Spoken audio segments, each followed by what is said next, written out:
Hello, so this is gonna be my submission for the Corona Relief Done Quick Marathon hosted by Games Done Quick. And this is Crash 1 any percent. So the goal of this category is to get to the end of the game as fast as possible. To do this, you have to reach the end of each level that you do. There's nothing like crystals or anything you have to collect to unlock boss fights, like in Crash 2, 3, and so on. This game you only have to get to the end of each level. So the first thing you'll notice here is that I death abused, right? That death was not on purpose. And the reason behind that is, well, there is three reasons really. The first one is that there's a cutscene at the end of each level that triggers if you do that level deathless after a checkpoint, right? The cutscene, what it does is it throws on top of Crash's head all the boxes you didn't break throughout the entire level. So let's say in that level I skipped, I don't know, 20 boxes, you'll have to see this cutscene of 20 boxes falling on top of Crash's head in super slow. So death abusing is actually way faster than just finishing the level.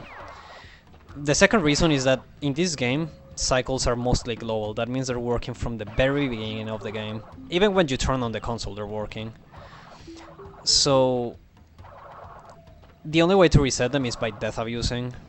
So it makes a lot of cycles more predictable later on in the game. And the third reason is to keep lives low. In this category, we do a game over abuse later on. It's a newer strat that has been implemented in the run. So again, you probably saw me death abuse just now. Literally turn back around and fall in the hole. Oh, these Rolling Stone cycles are local. There's three types of cycles that I'm gonna talk about. So there's, well, I guess local spawn cycle. Spawn cycle is more of the terminology people use. So spawn cycles are cycles that start triggering when you get close to them, right? So that, like those Rolling Stones, for example.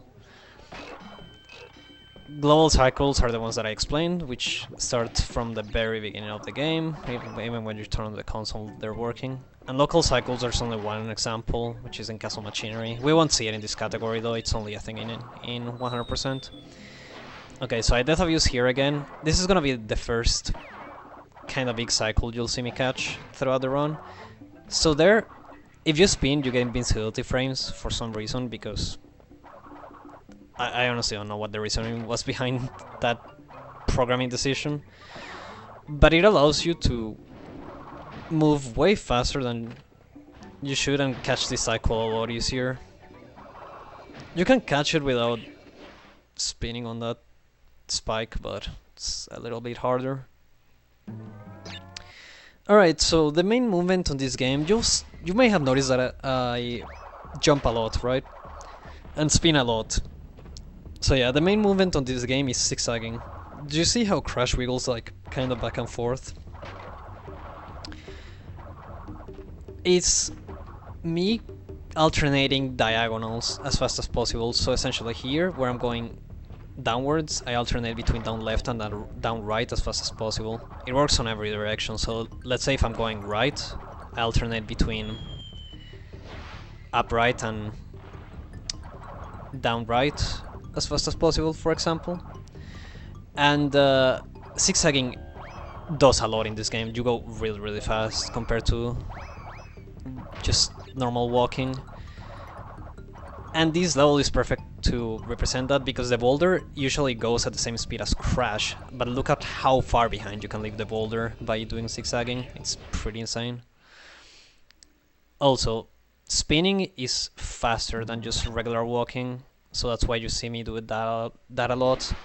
Although there's a thing in this game called the spin timer. What essentially it does is that you can spin 6 times in a row, and then Crash will do like this weird sound and it won't let you spin again until like a second or two have passed. So think of it as like a meter. So the meter has 6 divisions. Every time you spin, one of them just goes out. And it takes 2 seconds to recharge. More or less that's how it works. Next up, I'm gonna be doing a sub jump. Submarine jump is a tech only in this game, in the original Crash one, where you can kinda jump in the air, as you can see there. It allows you to just kinda skip the cycle waiting there. So for some reason this game has a weird property that if you spin off a ledge, the game still thinks you're in the ground for 10 frames after the spin animation has finished. So you have 10 frames to input a jump. You cannot really spam, it won't work, you have to time it. It's not too bad though. Also, that was the first boss fight in the game. Boss fights in this game are like probably the easiest part of the run. There's really not much to it, most of them are just kinda auto-scrollers, except for one, but I'll talk about it later. This cycle's pretty hard to catch. It's tricky. Cycle at the beginning. Death Abuse here again. There's a few cycle skills that are pretty cool in this level. Thankfully, since these Rolling Stones again are spawn cycles, you can predict them even if you mess up movement right before or stuff, which is nice. The thing is that how you do this level kinda depends, or kinda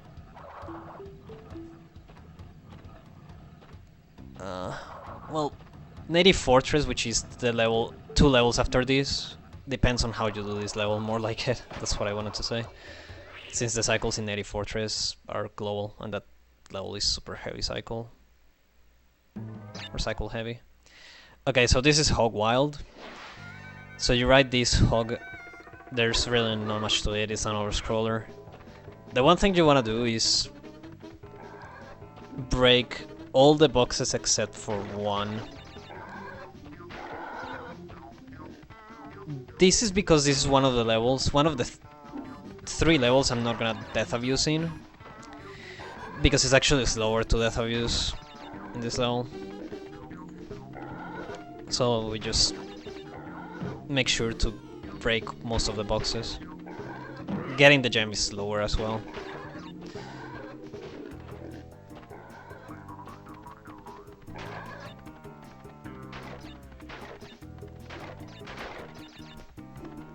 It's kind of funny how they brought these natives like back in like Twinsanity and stuff. Pretty cool because they didn't really get any recognition after like Crash 1. You don't really see these enemies anymore.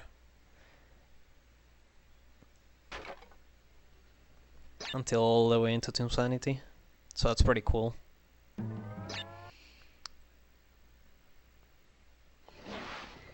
Alright, so this is Native Fortress.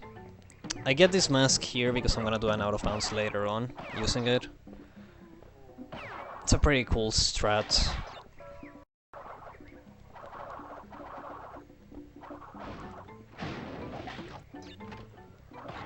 So there's a thing with the previous level with Hog Wild. You saw the cutscene where obviously it drops on top of Crash's head like the one box. That cutscene is kinda RNG, so depending on how long it takes, you can get a cycle and a different cycle here. Thankfully I did get good RNG, so I'm getting the good cycle. And this is the out of bounds. So using the, I guess, extra height you get from damage abusing, you can get on top of like the camera, I guess, there, and you can just walk.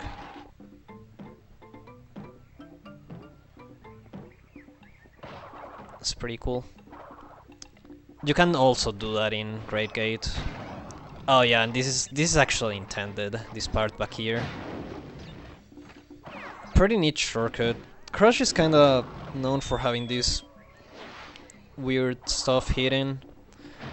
especially when you're trying to go for like full completion. They have some really weird stuff.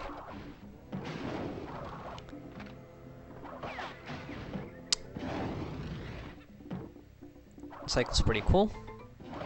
And this is gonna be the end of Island 1.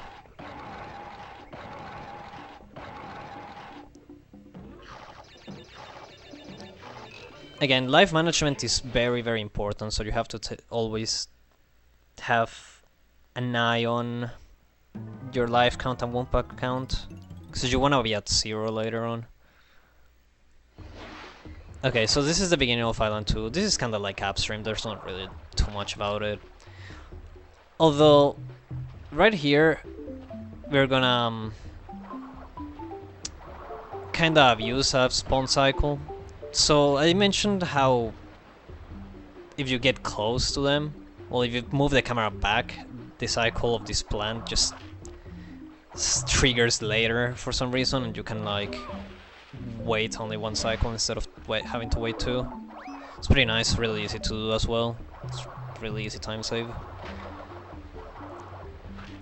And now that I death abuse, this part is the longest part of the game where you have to carry a cycle.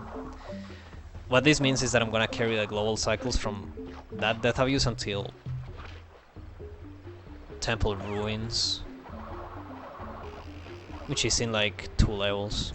Well, after a boss fight and another level.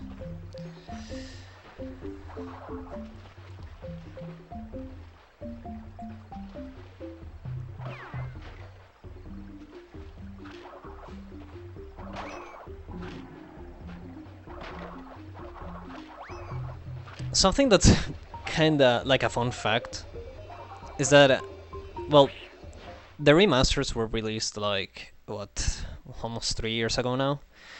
And the hub, like the map in this island, it's like it's mirrored for some reason. Instead of having you go left, you go right. I don't know why they did that, but yeah, that's that. Okay, so this is Reaper Rue. Every time you enter a boss fight, you get 2 masks, but you cannot actually keep the masks outside of the fight, so you may as well use them. So we use them to hit Reaper Rue as early as possible. And then you can do a swag thing, you can like die, but still win. For some reason, the yeehaw sound kinda overrides the death. Alright, so this is Lost City, one of the most important levels in the run, and probably one of the hardest ones as well. This level, you may notice already that I'm trying to break the boxes. This is why, or this is because if you get the 100%, or if you 100% this level, you get the green gem. The green gem allows you to skip an entire level almost at the end of the run, called Castle Machinery. Already mentioned about that level, the one that has the local cycle. So we wanna break all the boxes in here. Getting the cycles are really hard. The cycles in this level are tricky. So yeah. Here I'm gonna do what we call the pullboard jumps. Pullboard jumps are 3-frame jumps that you do. You have to switch directions at the same time. You land on those pullboards that are closed. So obviously, it's not intended for you to jump on the pullboards when they're like pulled in, but you can do it if you change directions at the same time. Pretty tricky, but you can get down. This is a 3 abuse there. Yeah, there's playing with the 2.5D nature that this game has. It's pretty interesting. So you can skip some cycles by doing that. Also, in the Japanese version of the game, they made a lot of changes. For some reason, the green gem is not actually in this level. You get the red gem in here. So if you're playing any percent in the Japanese version, you'd actually want a 100% Hog Wild. It's a lot easier, of course, than it is to 100% Lost City. But yeah, that's only one of the changes, really. There's a lot more. In any case, Japanese is slower for any percent. And so is PAL. PAL is a disaster. PAL is not only slower in loads, but like cycles are slower, boss fights are slower. It just feels sluggish. Base movement is actually faster, but like zigzagging barely works on PAL for some reason. Alright, so here we do a trick called flame skip. You can actually go to the side of the flame and not actually get hurt. It's pretty convenient for skipping some cycles here. It actually saves a lot of time as well. You'll see me do it twice. So damage I use there, do this here. And here is the second flame skip. There you go.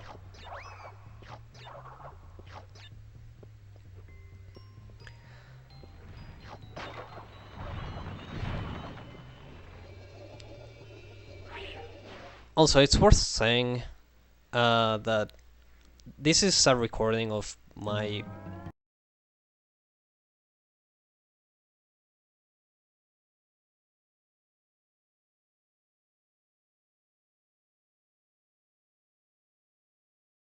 over, I think. It's a really good time. Although it's actually not as good as my previous record. I'll explain why in like 2 levels. But yeah, I definitely want to go back and lower it a little bit more. So I've been trying to get back into the game recently.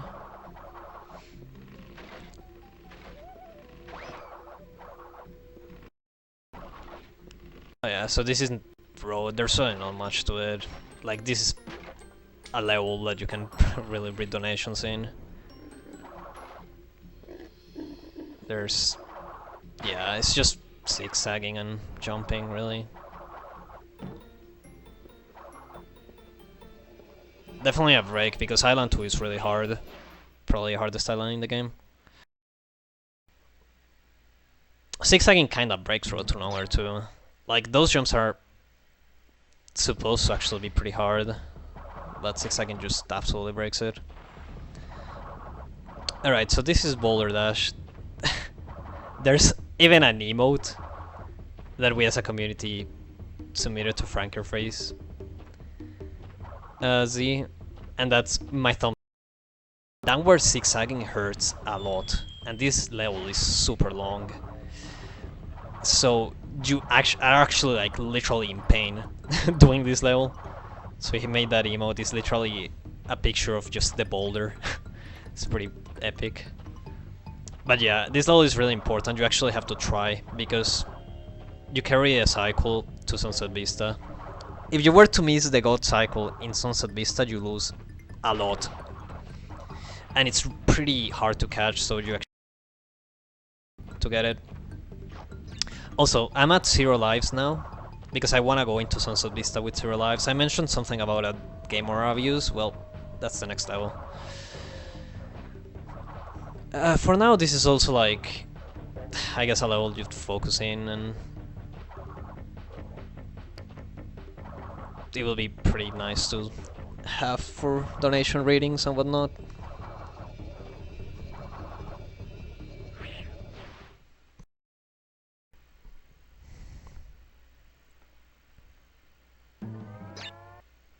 Alright, Sunset Vista. So Sunset Vista is a very interesting level. Especially because we are doing a very interesting trick. It's actually a really easy trick. It's this out of bounds. So you get on top of like the camera. This trick works, honestly. It only works in very specific positions. So the spawn position is actually a perfect position for you to get this trick. If you move on the Z-axis, it actually may not work. So it's kinda nice that the spawn position does. It lets you skip like the entire first section. It actually does not save time, but it's a lot easier than just catching the cycles. Because you do literally nothing. Okay, so this climbing section is really, really difficult. It wouldn't be as bad if you didn't have to do the game or abuse, so the previous strats. But now you actually have to do a reverse pullboard jump, which is literally swap directions back and forth. Right there. Swap directions back and forth. And jump on that pullboard that was closed. We call reverse pullboard jump. Their pullboard jumps are on the same to the same direction. Doing that allows you to catch this cycle here. And this will be the cycle that you'd be in with the previous strats, which saves a lot of time. So, we are actually gonna do the out of bounds again, and I mentioned it only works in very specific positions. So after the checkpoint, what I'm gonna do is I'm gonna line up towards the camera, like a little bit, yeah, towards the player. And there's an invisible wall there, right? If you line up towards that, the positioning also works for the out of bounds, which is super convenient. So you do the out of bounds, it's not as long, you fall down here, because you want to get the bonus tokens. Why is this? This game has a really weird saving system, right? So the way to save the game is by entering bonuses, Tauna bonuses especially, and completing it, right? And then it allows you to save. I don't even play with memory card, right? But I guess the session still says you saved. So what we do is we finished the bonus, and then game over, and then the game for some reason puts you in the level after, which is the boss fight Koala Kong. So you don't actually have to finish Sunset Vista the normal way. It saves like 17 seconds, it saves so much time. This was a strat that was implemented only last year. The record was... This is why I say that my previous record was better, because the 4007 had way less mistakes than this run did. But since this run had the trick, then it just saves a lot of time. Like, if I want to get a run that were more or less towards the same level, I guess, the same amount of mistakes and whatnot, it will be like a 30 or 39, 50, something like that. In any case, this is Koala Kong, the worst boss fight in the game, because it's RNG. It's actually RNG, we confirmed it not long ago. So it's not pseudo RNG, it's not anything. The seeds are probably randomized from the beginning. Why is it RNG? Because Koala Kong can go all the way to the left. Like, he can decide where to throw the rock fast or really slow. So he can go all the way to the left or just throw it earlier, like that one hit that I just got. So that was actually a pretty good Koala Kong. And we're off to Heavy Machinery. Heavy Machinery is a tricky level. The very beginning isn't too much. You can just 3-range stuff and zigzag, really, there's not much to it.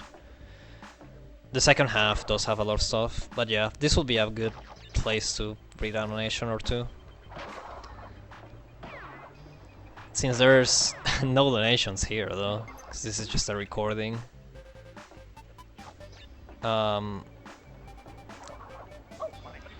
Yeah, I just say, like, there's another way of doing that part, that first part. You can line up towards like the 3 range and you can just walk and no enemy will hit you. It's really dumb. Okay, here we do another submarine jump. We haven't done one of those since Upstream, I think. So there's another example. We'll do a cooler one later on. Yeah, get that mask because we're using it to damage our use later on.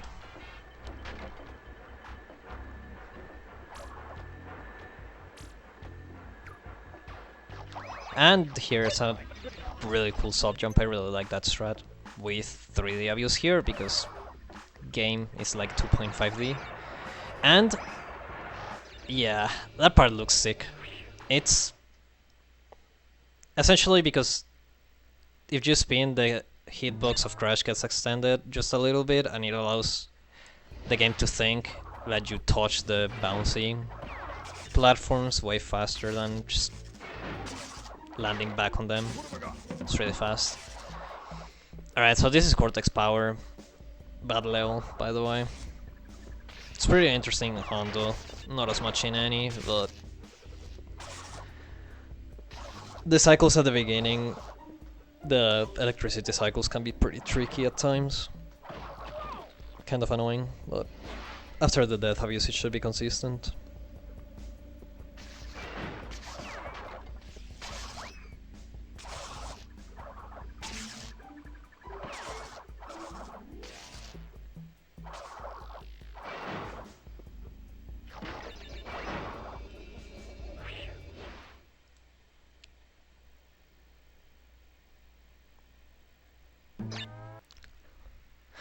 So, for some reason, this game in Japanese, if you literally translate the titles, they have really weird names.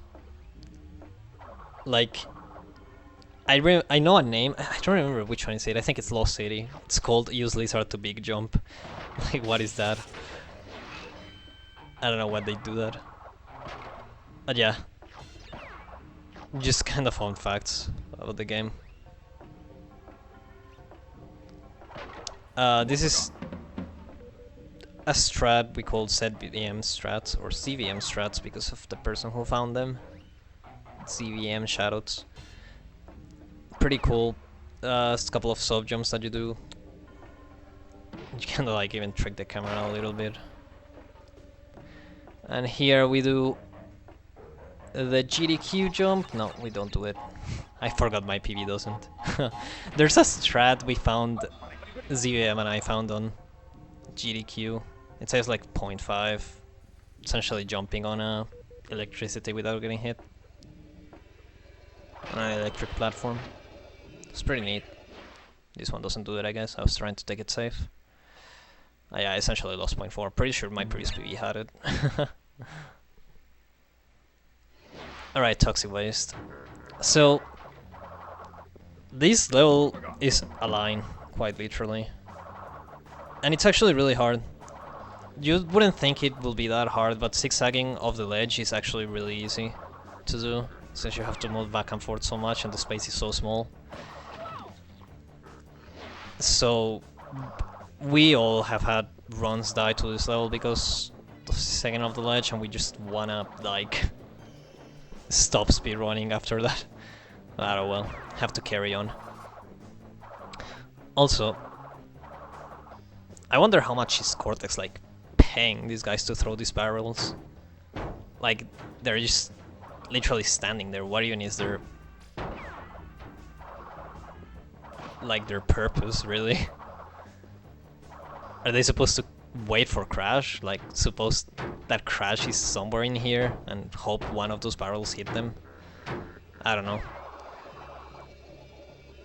Also, the sideways things where the barrels come out from actually have hitboxes and they can kill you for some reason.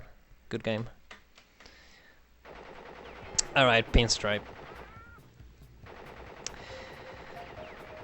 Pinstripe, yes, it is an auto-scroller, but it also has a strat.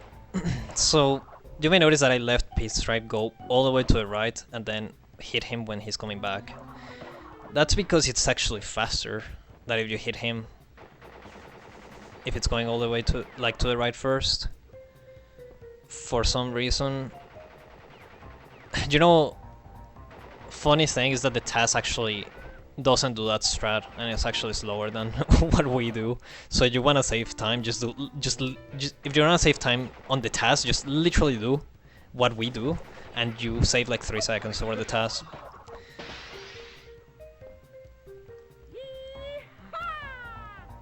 It's pretty dumb, but alright. So High Road. Honestly, there's not much to this level. Just like Road to Nowhere. It's a pretty chill level. Bouncing on turtles is actually faster than spinning them and jumping.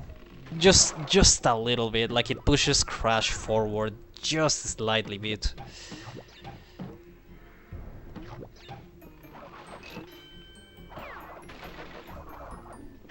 So we wanna bounce as much as possible. Also, this level for some reason drops inputs like crazy. Actually, this run has a death. Later on, it's like a 3-second death, is very small. So you notice I death abused, and then I die here. Because the game dropped my jump. Yeah, like... At least in this game it's consistent spots where it drops it, but it's a recurrent thing in all the series, really. Like in Crash, at least in the original trilogy.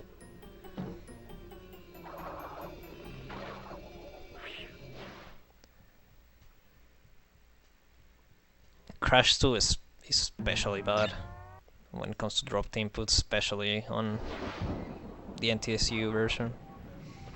Alright, so this is Slippery Climb. One of the probably harder levels for a lot of people playing the game casually. It's actually not as bad speedrunning wise, at least with the strats I do. There's a different strat, saves like a second. It's a little bit harder. I don't do it in this run though.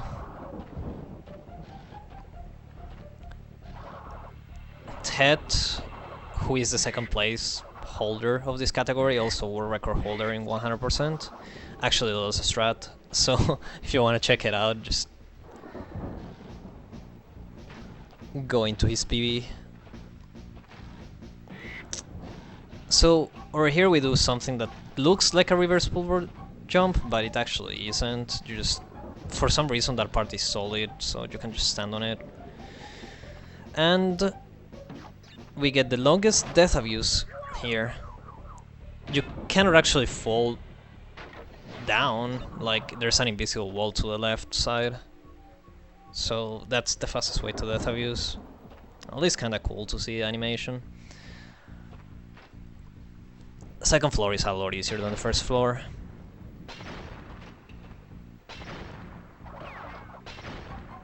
Same thing with this scientist just throwing the beakers, like why? Why are they there? How much are they getting paid? Although Crash 3 says that they're robots, who knows, maybe they are robots in this game as well.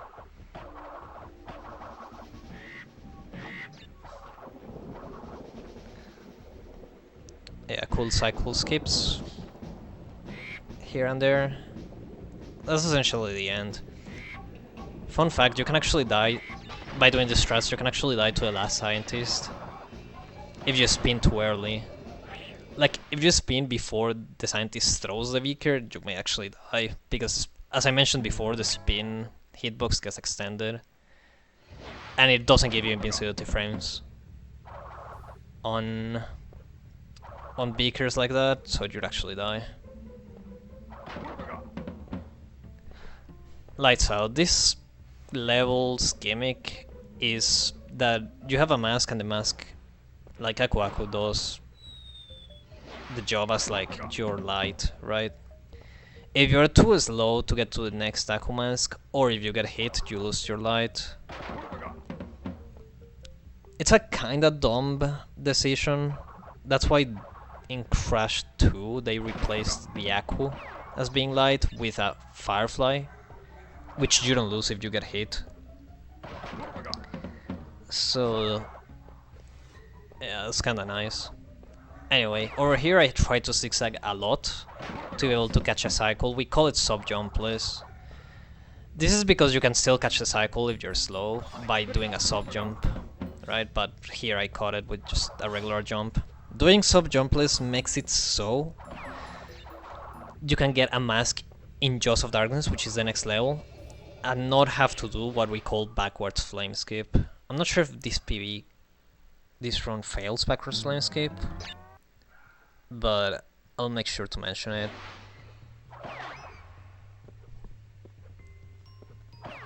So one kinda nice thing about finishing Lights Out is that you get a mask.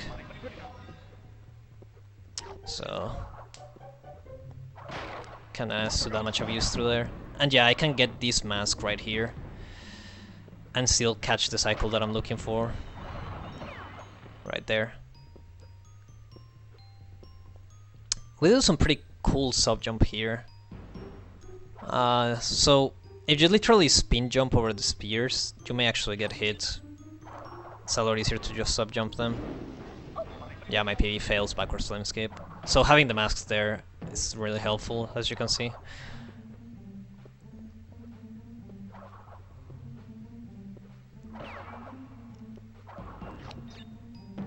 Cycle is tricky, not too bad if you put practice in though. Saves around 7 seconds. The funny thing is that my PE was on 0 lives here. If I had died one more time, it would have been run over. So, a very epic thing of this game, different from Crash 2 and on, is that if you game over, you have to start from the previous save point. In this case, you will be back in Koala Kong. But let's suppose you don't do that strat. If you were to game over, you have to restart. Like, yeah.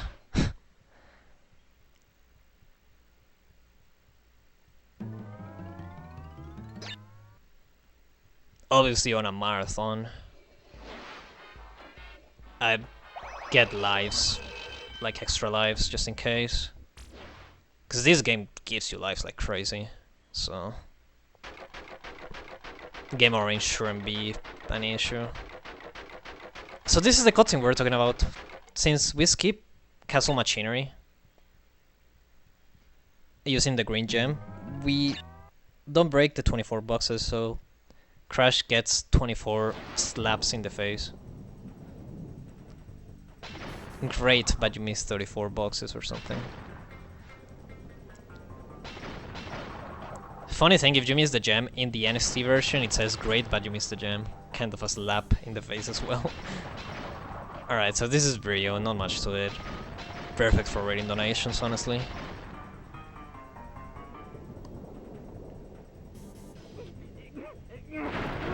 Because you can kind of make Brio like a meme out of him.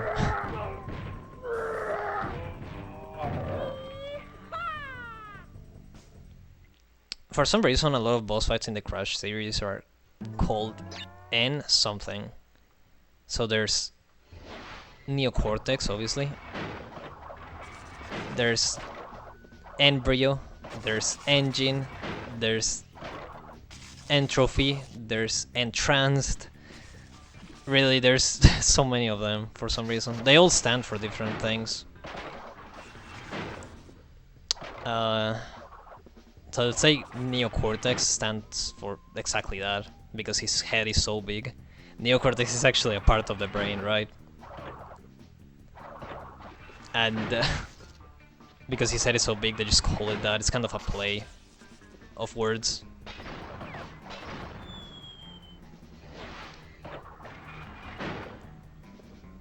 Okay, you can spin the exclamation box mark through the TNTs there for some reason. Kinda silly. And this is essentially the end of the run. We do a last sub jump here and we finish it. Although, fun fact, I had a run before this one where I choked Cortex really bad. Like, I missed a hit. So you may say, oh, but he's only 0.5 ahead right now. How did he get a 39 with this? Well, yeah, I missed 2 hits in Cortex that one run. Lost like 7 or 8 seconds.